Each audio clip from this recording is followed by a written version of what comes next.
In the play Justice, the author John Galsworthy uses a satirical tone to criticize the judicial system for giving the upper class a free hand to commit crimes while putting the poor in solitary confinement for minor illegal acts. In Act 3, we saw the scene in prison. Falder was sentenced to 3 years penal servitude.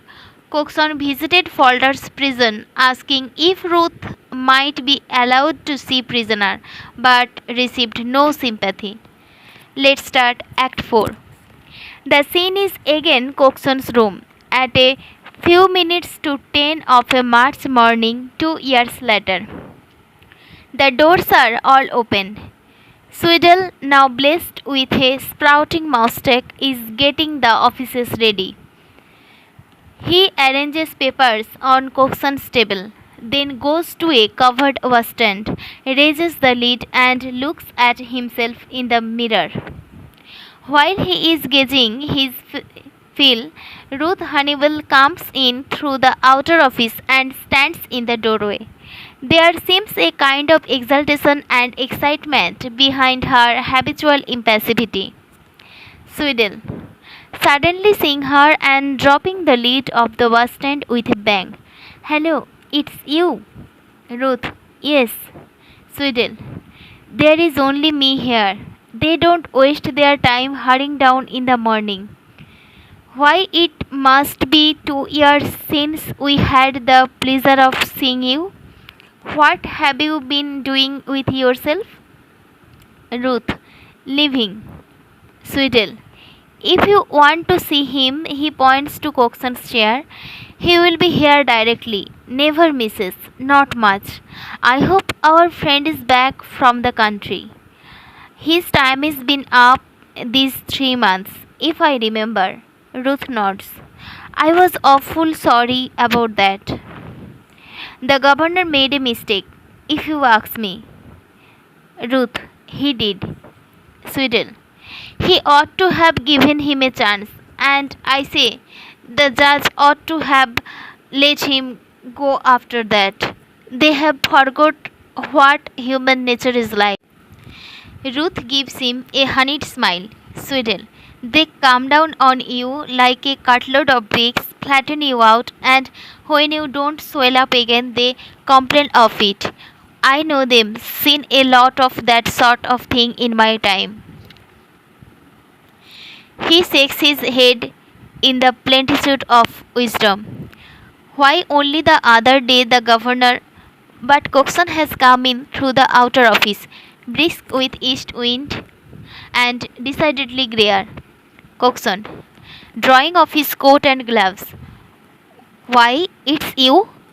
Then motioning Swindle out and closing the door. Quite a stranger. Must be 2 years. Do you want to see me? I can give you a minute. Sit down. Family well? Ruth, yes. I'm not living where I was. Coxon, I hope things are more comfortable at home. Ruth, I couldn't stay with Honeywell after all. Coxon, you haven't done anything rash, I hope. I should be sorry if you had done anything rash. Ruth, I have kept the children with me. Coxon, beginning to feel that things are not so jolly as he had hoped. Well, I am glad to have seen you. You have not heard from the young man, I suppose, since he came out. Ruth, yes, I ran across him yesterday. Coxon, I hope he is well. Ruth, with sudden fierceness, I can't get anything to do. It's dreadful to see him. He is just skin and bone. Coxon, with genuine concern, dear me, I am sorry to hear that. Didn't they find him a place when his time was up? Ruth, he was only there 3 weeks. It got out. Coxon, I'm sure I don't know what I can do for you. I don't like to be snubby. Ruth, I can't bear his being like that. Coxon, I know his relations are not very forthy about him. Perhaps you can do something for him till he finds his feet. Ruth, not now. I could have, but not now. Cookson, I don't understand. Ruth, I have seen him again. That's all over. Cookson, staring at her disturbed. I'm a family man. I don't want to hear anything unpleasant. Excuse me, I'm very busy. Ruth, I have I had have gone home to my people in the country long ago, but they have never got over me marrying Honeywell. I never was wise, Mr. Coxon, but I am proud. I was only a girl, you see, when I married him. I thought the world of him, of course. He used to come traveling to our farm. Coxon, I did hope you had have got on better after you saw me. Ruth, he used me worse than ever. He couldn't break my nerve, but I lost my health. And then he began knocking the children about. I couldn't stand that. I wouldn't go back now if he were dying. Coxon, who has risen who has risen and is shifting about as though dogging a stream of lava. We must not be violent, must we? Ruth, a man that can't behave better than that. Coxon, fascinated in spite of himself. Then there you were, and what did you do then? Ruth, tried the same as when I left him before, making such cheap things. It was the best I could get, but I never made more than 10 shillings a week buying my own cotton and working all day. I hardly ever got to bed till past 12. I kept at it for 9 months. Well, I'm not fit for that. I wasn't made for it. I would rather die. Cookson, my dear woman, we must not talk like that. Ruth, it was starvation for the children too. After what they had always had, I soon got not to care. I used to be too tired. She is silent. Coxon, with fearful curiosity. And what happened then? Ruth, my employer happened then. He has happened ever since. Coxon, dear, oh dear, I never came across a thing like this. Ruth, he has treated me all right, but I have done with that. Suddenly her lips begin to quiver and she hides them with the back of her hand. I never thought I had see him again. You see, it was just a chance I met him by Hyde Park. We went in there and sat down, and he told me all about himself. Oh, Mr. Coxon, give him another chance. Coxon, then you have both lost your livings. What a horrible position. Ruth, if he could only get here where there is nothing to find out about him.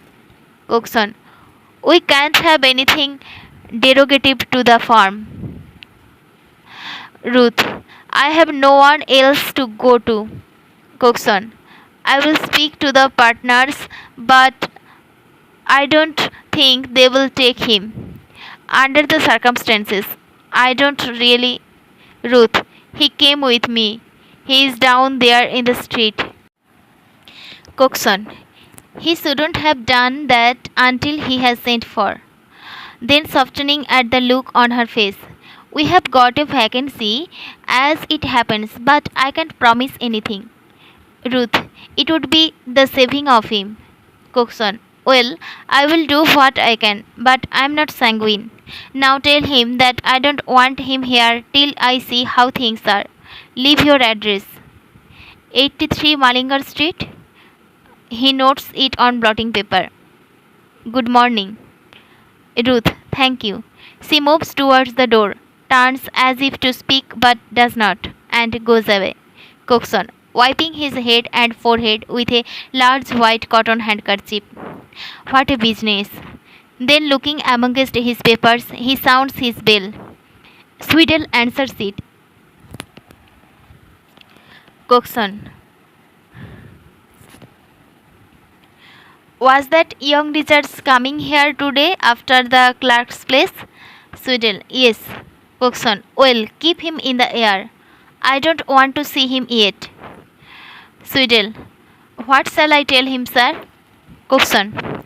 Invent something. Use your brains. Don't stamp him off altogether. Swindle. Shall I tell him that we have got illness, sir? Coxon. No, nothing untrue. Say I am not here today. Swindle. Yes, sir. Keep him hankering? Coxon. Exactly. And look here. You remember Falder? I may be having him round to see me. Now treat him like you had have him treat you in a similar position. Swindle. I naturally should do. Coxon. That's right. When a band is down, never hit him. That's not necessary. Give him a hand up. That is a metaphor I recommend to you in life. It's sound policy. Swindle. Do you think the governors will take him on again, sir? Coxon. Can't say anything about that. At the sound of someone having entered the outer office. Who is there? Swindle. Going to the door and looking. It's Falder, sir. Coxon. Dear me, that's very naughty of her. Tell him to call again. I don't want. He breaks off as Falder comes in. Falder is thin, pale, older. His eyes have grown more restless. His clothes are very worn and loose. Swindle, nodding cheerfully, withdraws. Coxon. Glad to see you. You are rather previous, trying to keep things pleasant. Shake hands. She has striking while the iron is hot. He wipes his forehead. I don't blame her. She is anxious. Falder timidly takes Coxon's hand and glances towards the partner's door. Coxon. No, not yet. Sit down.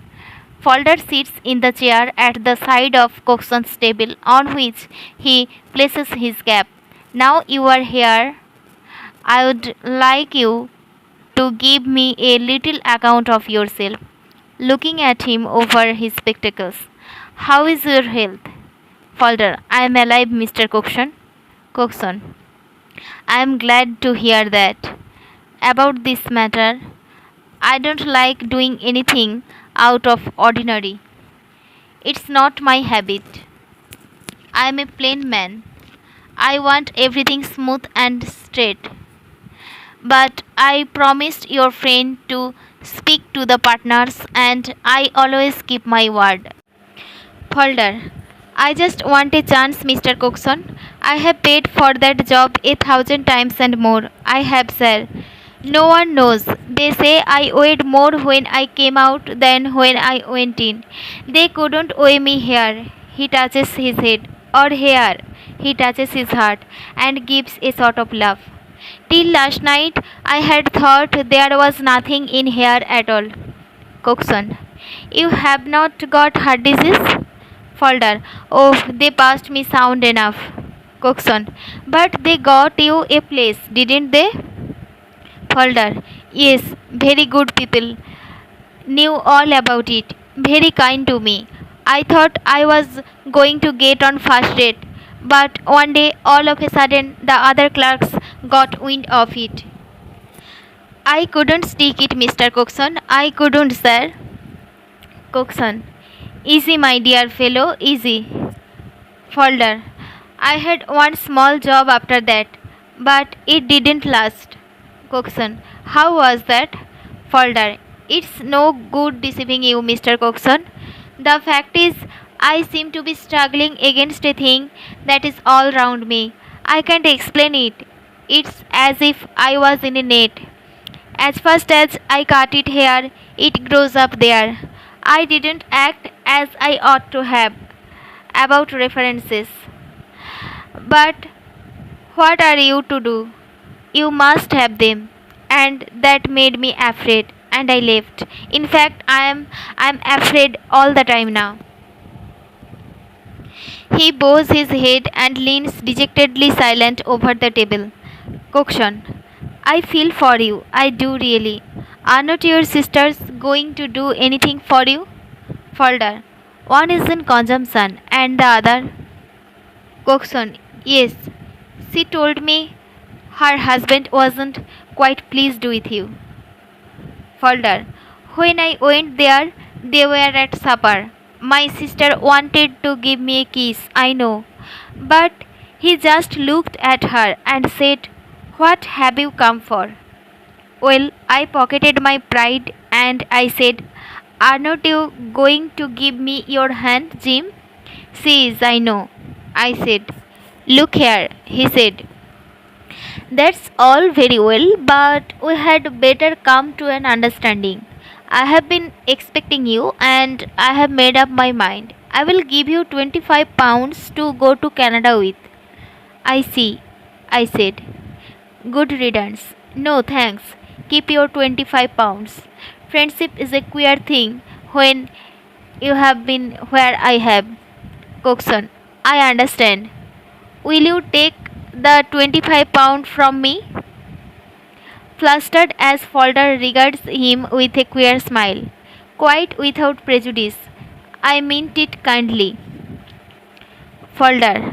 "They wouldn't let me in." Coxon. "Oh, no. You are not looking the thing." Falder. "I have slept in the park 3 nights this week. The dawns are not all poetry there. But meeting her, I feel a different man this morning. I have often thought the being fond of her is the best thing about me. It's sacred somehow, and yet it did for me. That's queer, isn't it?"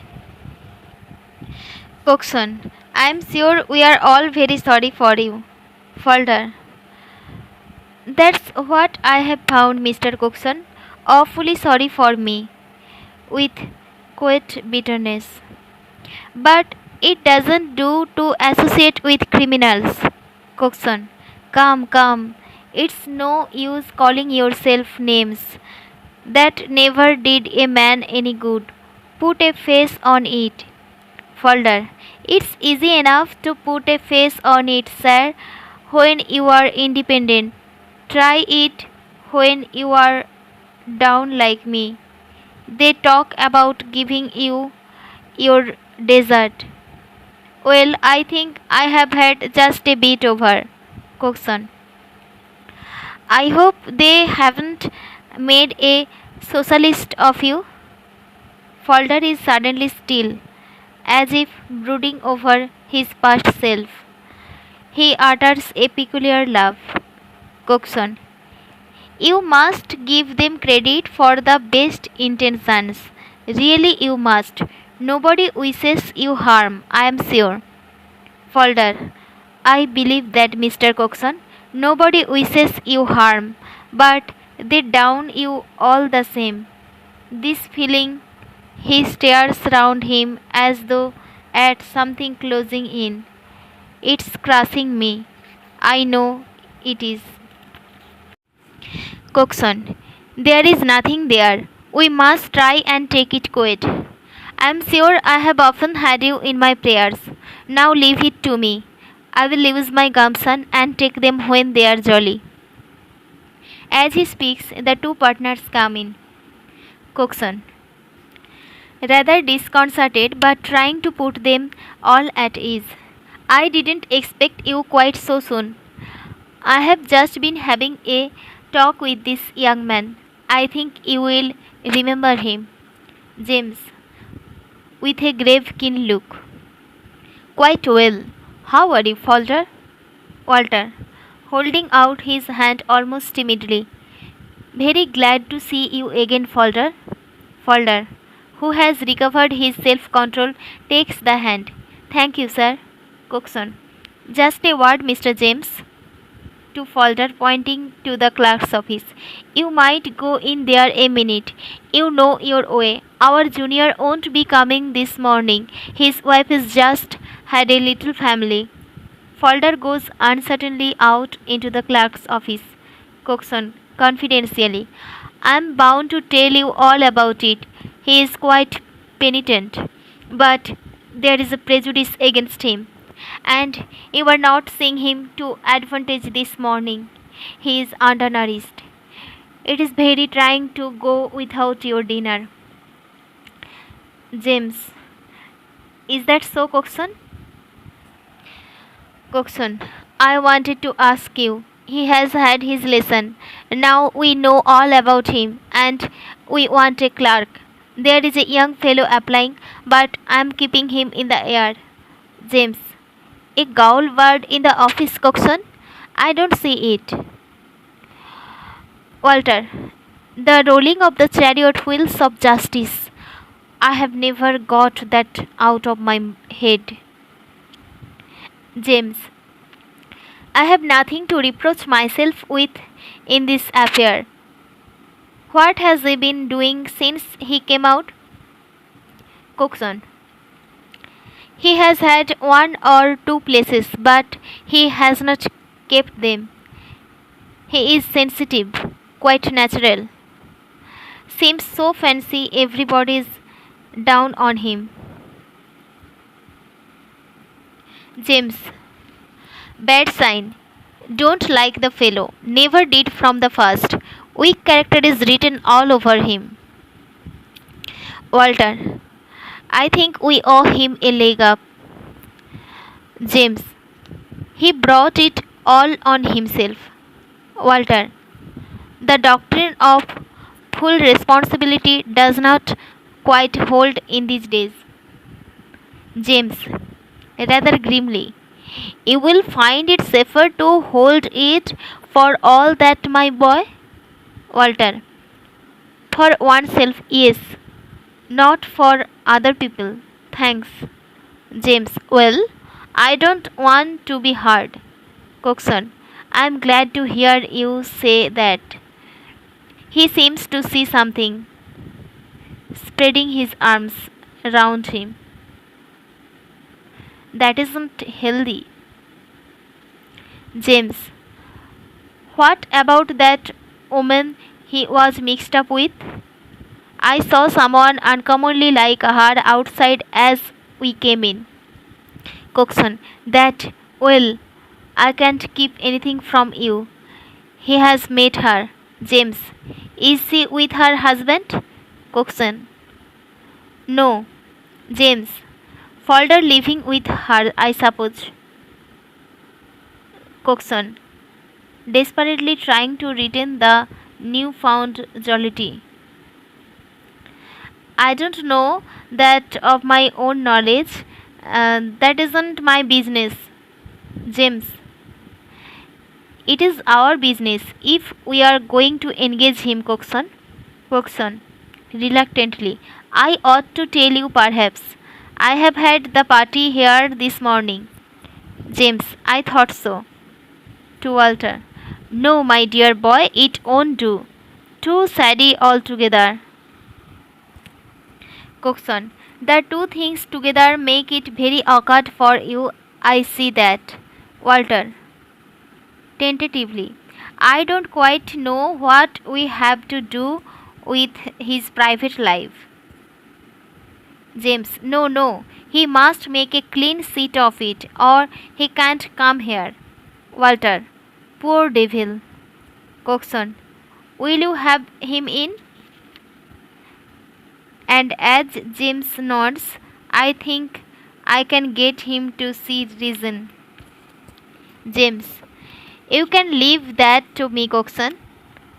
Walter, to James in a low voice while Coxon is summoning Falder. His whole future may depend on what we do, Dad. Falder comes in. He has pulled himself together and presents a steady front.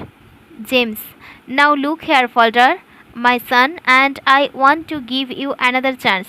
But there are two things I must say to you. In the first place, it is no good coming here as a victim. If you have any notion that you have been unjustly treated, get rid of it. You can't play fast and loose with morality and hope to go scot-free. If society did not take care of itself, nobody would The sooner you realize that, the better. Falder, yes, sir. But may I say something? James, well, I had a lot of time to think it over in prison. He stops. Coxon, encouraging him. I'm sure you did. Falder, there were all sorts there.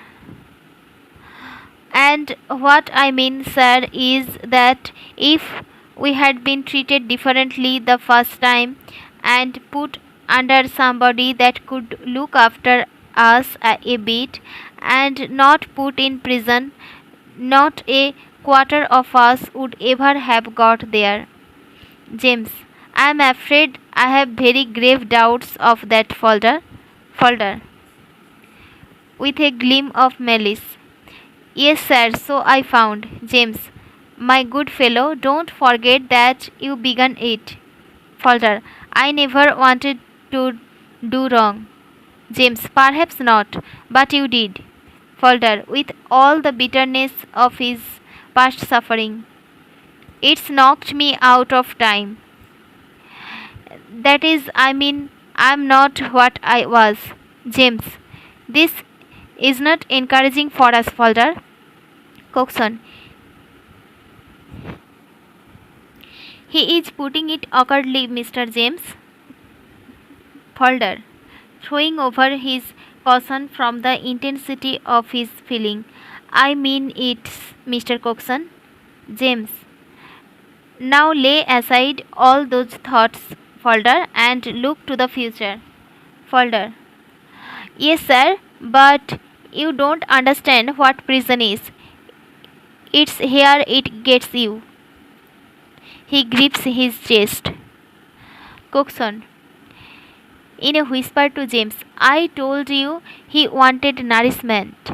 Walter, yes, but my dear fellow, that will pass away. Time is merciful. Falder, I hope so, sir. James, now, my boy, what you have got to do is to put all the past behind you and build yourself up a steady reputation. And that brings me to the second thing. This woman you were mixed up with, you must give us your word, you know, to have done with that. There is no chance of your keeping straight if you are going to begin your future with such a relationship. Falder, looking from one to the other with a hunted expression. But sir, it's the one thing I looked forward to all that time. And see too, I couldn't find her before last night.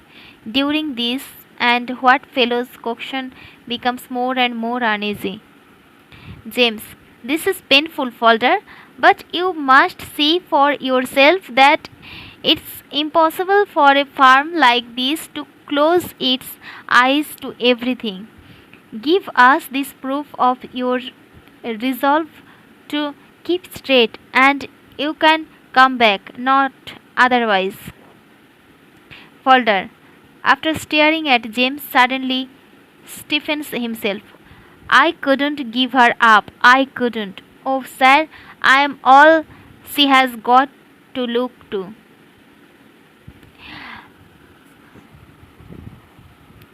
And I am sure she has all I have got. James, I am very sorry, Falder, but I must be firm. It's for the benefit of you both in the long run. No good can come of this connection. It was the cause of all your disaster. Falder, but sir, it means having gone through all that, getting broken up. My nerves are in an awful state for nothing. I did it for her. James, come. If she has anything of a woman, she will see it for herself. She won't want to drag you down further. If there were a prospect of your being able to marry her, it might be another thing. Falder, It's not my fault, sir, that she couldn't get rid of him. She would have if she could. That has been the whole trouble from the beginning. Looking suddenly at Walter, if anybody would help her, it is only money wanted now, I'm sure. Coxon, breaking in as Walter hesitates and is about to speak. I don't think we need consider that. It's rather far-fetched. Falder, to Walter, appealing. He must have given her full cause since she could prove that he drove her to leave him. Walter, I am inclined to do what you say, Falder, if it can be managed. Falder, oh sir, he goes to the window and looks down into the street. Coxon, you don't take me, Mr. Walter. I have my reasons. Falder, she is down there, sir. Will you see her? I can beckon to her from here. Walter hesitates and looks from Coxon to James. James, yes, let her come. Falder beckons from the window. Coxon, in a low fluster to James and Walter. No, Mr. James. She has not been quite what she ought to have been while this young man has been away. She has lost her chance. We can't consult how to swindle the law. Falder has come from the window. The three men look at him in a sort of odd silence. Falder, with instinctive apprehension of some change, looking from one to the other. There has been nothing between us, sir, to prevent it. What I said at the trial was true. And last night we only just sat in the park. Sudel comes in from the outer office. Coxon, what is it? Sudel, Mrs. Honeywell. James, show her in. Ruth comes slowly in and stands stoically with Falder on one side and the three men on the other. No one speaks. Coxon turns to his table, bending over his papers as though the burden of the situation were forcing him back into his accustomed groove. James, shut the door there. Swindle shuts the door. We have asked you to come up because there are certain facts to be faced in this matter. I understand you have only just met Falder again. Ruth, yes, only yesterday. James, he has told us about himself and we are very sorry for him. I have promised to take him back here if he will make a fresh start. This is a matter that requires courage, ma'am. Ruth, who is looking at Falder, begins to twist her hands in front of her as though prescient of disaster. Falder, Mr. Walter Howe is good enough to say that he will help us to get a divorce. Ruth flashes a startled glance at James and Walter. James, I don't think that is practicable, Falder. Falder, but sir. James, now Mrs. Honeywell, you are fond of him. Ruth, yes sir, I love him. She looks miserably at Falder. James, then you don't want to stand in his way, do you? Ruth, in a faint voice, I could take care of him. James, the best way you can take care of him will be to give him up. Falder, nothing shall make me give you up. You can get a divorce. There has been nothing between us, has there?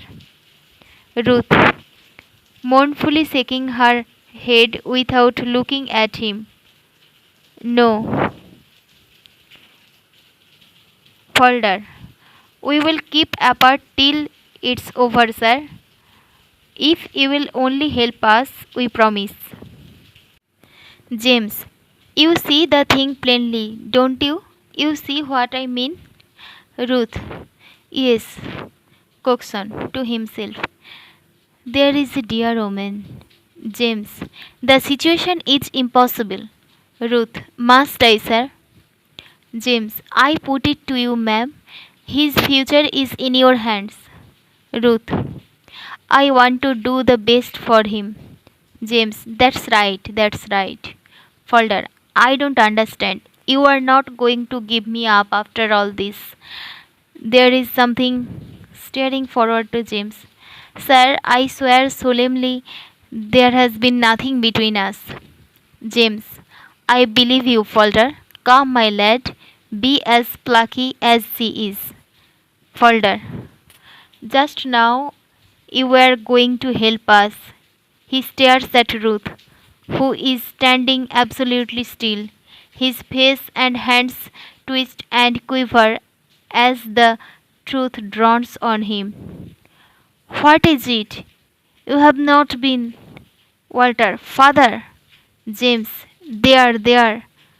That will do, that will do. I will give you your chance, Falder.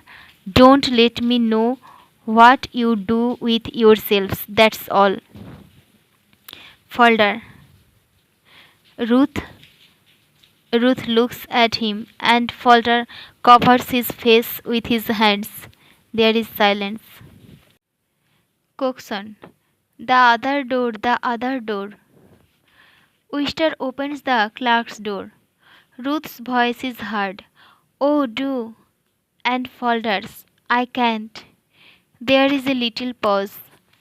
Then, with sharp fright, Ruth says, Who is that? Wister has gone in. The three men look aghast at the door. Wister, keep back, please. He comes swiftly out with his arm twisted in Falder's. The latter gives a white, staring look at the three men. Walter, let him go this time, for God's sake. Wister, I couldn't take the responsibility, sir. Falder, with a queer, desperate laugh. Good. Flinging a look back at Ruth, he throws up his head and goes out through the outer office, half dragging Wister after him. Walter, with despair, that finishes him. It will go on forever now. Swiddle can be seen staring through the outer door. There are sounds of footsteps descending the stone stairs. Suddenly a dull thud, a faint, my God, in Wister's voice. James, what's that? Swiddle dashes forward. The door swings to behind him. There is dead silence. Walter, staring forward to the inner room. The woman, she is fainting. He and Coxon support the fainting Ruth from the doorway of the clerk's room. Coxon, here, my dear, there. Walter, have you any brandy? Coxon, I have got sherry. Walter, get it then, quick. He places Ruth in a chair which James has dragged forward. Coxon, here, it's good strong sherry. They try to force the sherry between her lips. There is the sound of feet, and they stop to listen. The outer door is reopened. Wister and Swiddle are seen carrying some burden. James, what is it? They lay the burden down in the outer office, out of sight, and all but Ruth cluster round it, speaking in hushed voices. Wister, he jumped, necks broken. Walter, good God. Wister, he must have been mad to think he could give me the slip like that. And what was it? Just a few months. Walter, was that all? James, what a desperate thing. Then, in a voice unlike his own, run for a doctor, you. Swiddle rushes from the outer office. An ambulance. Wister goes out. On Ruth's